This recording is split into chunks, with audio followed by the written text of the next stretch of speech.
NEC Article 725 applies to Class 2, Class 3, and power-limited tray cable circuits that operate at 1000 volts or less. If 16 American wire gauge or 18 American wire gauge conductors are used, Article 725 applies regardless of the voltage rating of the insulation. Class 1 circuits can be run with power circuits in a factory or field-assembled control center, provided that the wire insulation is rated 600 volts. Class 2 and 3 circuits must be separated from Class 1 and power circuits. A Class 2 or 3 listed power supply must be used for Class 2 or 3 circuits. If you have 300 volt rated cable but have a proprietary, non-listed power supply designed for the programmable logic controller, the installation is not permitted. Only listed power supplies can be used for Class 2 or 3 circuits. 300 volt rated cable is typically used for analog and digital communication cables, not for power circuits. Power limited tray cable is a type of cable that is specifically designed for use in Class 2 and 3 circuits. Adhering to NEC Article 725 ensures the safe and proper installation of Class 2, Class 3, and power limited tray cable circuits. It is crucial to use listed power supplies and to separate Class 2 and 3 circuits from Class 1 and power circuits when necessary. Now let's delve deeper into the specific requirements and considerations within NEC Article 725 regarding PLC control panels. Firstly, it's important to recognize the fundamental purpose of Article 725, which is to provide safety guidelines for remote control, signaling, and power-limited circuits. These circuits, commonly found in PLC control panels, operate at lower energy levels and are therefore subject to specific installation practices to minimize the risk of electrical shock and fire hazards.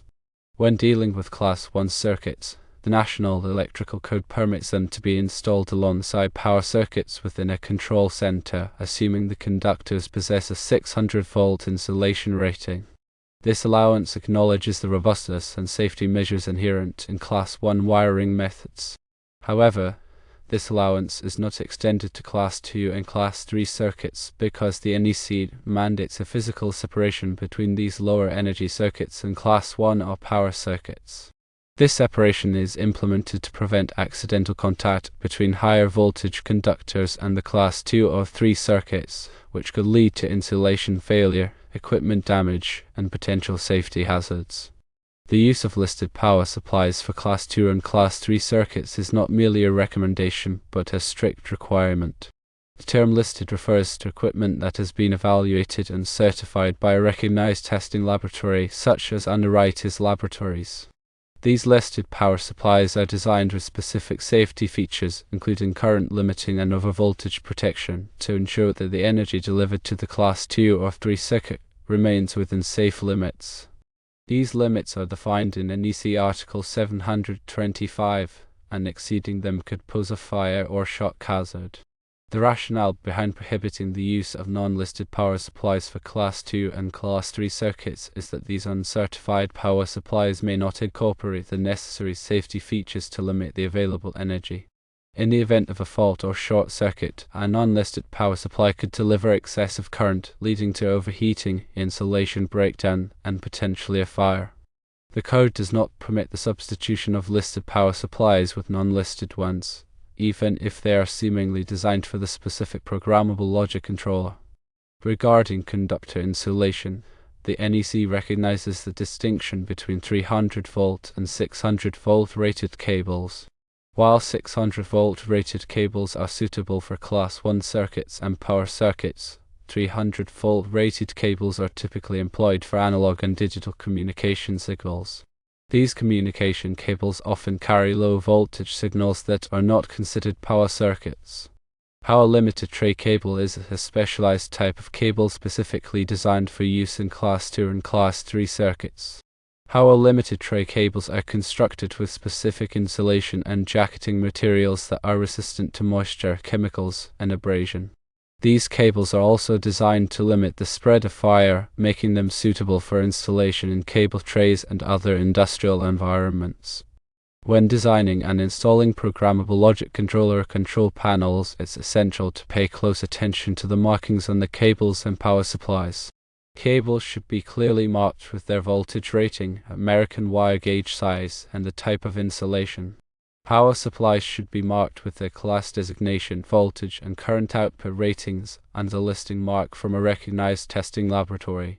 Now consider some practical examples to illustrate the application of NEC Article 725 in the context of programmable logic controller control panels. Imagine a programmable logic controller control panel that incorporates both Class 1 and Class 2 circuits. The Class 1 circuits powering the programmable logic controller processor and input/output modules are wired with 600-volt rated conductors and installed in the same raceway as the power circuits. The Class 2 circuits, used for connecting remote sensors and actuators, are wired with 300-volt rated conductors and powered by a listed Class 2 power supply. These Class 2 circuits are physically separated from the Class 1 and power circuits by a barrier or a separate raceway. Another example involves a programmable logic controller control panel that utilizes power limited tray cable for its Class 2 and Class 3 circuits. The power limited tray cable is installed in a cable tray, providing a neat and organized wiring system. The cable is properly supported and secured to prevent strain on the connections. The power supplies for the Class 2 and Class 3 circuits are listed and installed in accordance with the manufacturer's instructions. In contrast, an incorrect installation might involve using a non-listed power supply for a Class 2 circuit. This power supply lacks the necessary current limiting and overvoltage protection, posing a risk of overheating and fire. Additionally, the Class 2 circuits are not properly separated from the Class 1 and power circuits, increasing the likelihood of accidental contact and insulation failure. Such an installation would be in violation of NEC Article 725 and could lead to serious safety consequences. To ensure compliance with NEC Article 725, it is imperative to consult the latest edition of the National Electrical Code and any applicable local amendments. The National Electrical Code provides detailed requirements for the installation of electrical systems, including specific guidelines for remote control, signaling, and power-limited circuits. It is also recommended to seek guidance from a qualified electrical inspector or a licensed electrical engineer. These professionals can provide expert advice and ensure that the installation meets all applicable codes and standards. Furthermore, consider attending training courses and workshops on NEC Article 725 and programmable logic controller control panel wiring. These educational opportunities can enhance understanding of the code requirements and best practices for safe and compliant installations. By staying informed and seeking professional guidance, you can minimize the risk of electrical hazards and ensure the reliable operation of programmable logic controller control panels. In addition to the core principles of NEC Article 725, there are several additional considerations that can further enhance the safety and reliability of programmable logic controller control panel wiring. Firstly, proper grounding and bonding are essential for minimizing the risk of electrical shock and ensuring the integrity of the electrical system.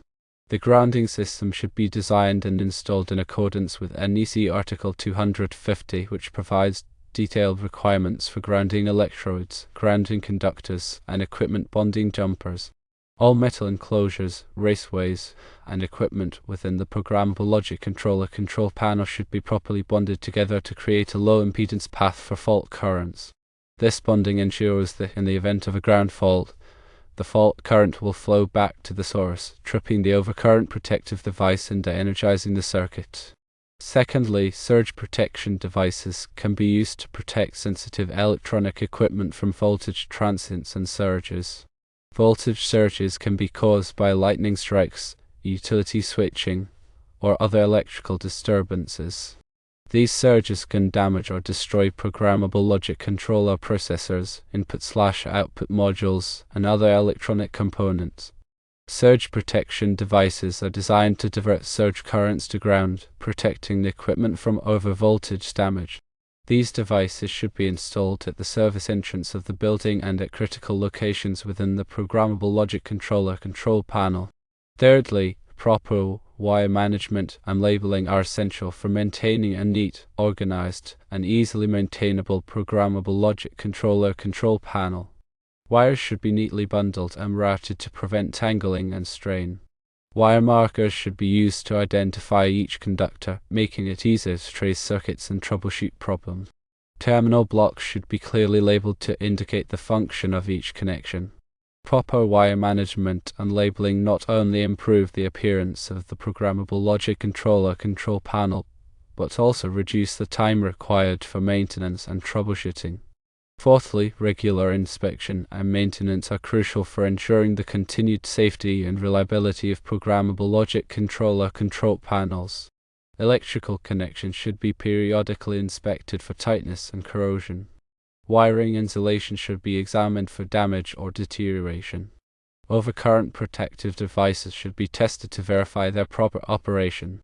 Any signs of overheating, arcing, or other electrical abnormalities should be investigated and corrected promptly. Regular inspection and maintenance can help to identify and prevent potential problems before they lead to equipment failure or safety hazards. Fifthly, consider the environmental conditions in which the programmable logic controller control panel will be installed. Programmable logic controller control panels that are exposed to moisture, dust, or extreme temperatures may require special enclosures and components. Enclosures should be rated to protect the equipment from the ingress of water, dust, and other contaminants. Components should be selected to operate reliably within the specified temperature range. Taking into account the environmental conditions can help to ensure the long-term reliability of the programmable logic controller control panel. Sixthly, documentation is key. Maintain accurate and up-to-date documentation of the programmable logic controller control panel wiring, including wiring diagrams, terminal block schedules, and component specifications. This documentation will be invaluable for troubleshooting, maintenance, and future modifications. The documentation should be stored in a safe and accessible location. Consider keeping an electronic copy of the documentation as well. Seventhly, adhere to industry best practices for programmable logic controller control panel design and construction. There are numerous resources available, including industry standards, technical publications, and online forums that provide guidance on programmable logic controller control panel design and construction. By following industry best practices, you can ensure that your programmable logic controller control panels are safe, reliable, and efficient. Eighth, safety interlocks and emergency stop circuits are paramount. Incorporate safety interlocks and emergency stop circuits into the programmable logic controller control panel designed to protect personnel from hazards. Safety interlocks should be used to prevent access to hazardous areas when equipment is in operation. Emergency stop circuits should be used to quickly de-energize equipment in the event of an emergency. These safety features are essential for preventing accidents and injuries. Ninth, be aware of arc flash hazards. Arc flash is a dangerous electrical phenomenon that can occur when a short circuit creates an arc of electrical energy. Arc flash can cause severe burns, explosions, and even death. Programmable logic controller control panel designers and installers should be aware of arc flash hazards and take steps to mitigate them. This may involve using arc-resistant equipment, implementing arc flash protection systems, and providing personal protective equipment for workers. 10th, staying updated on code changes is critical. The National Electrical Code is updated every 3 years, and it's important to stay informed of any changes that may affect programmable logic controller control panel wiring. Subscribe to industry publications, attend training courses, and participate in online forums to stay up to date on the latest code requirements. By adhering to these additional considerations, you can further enhance the safety, reliability, and efficiency of programmable logic controller control panel wiring. Always prioritize safety and seek guidance from qualified professionals when in doubt. Safe electrical practices are not just a matter of compliance, but a fundamental responsibility to protect people and property.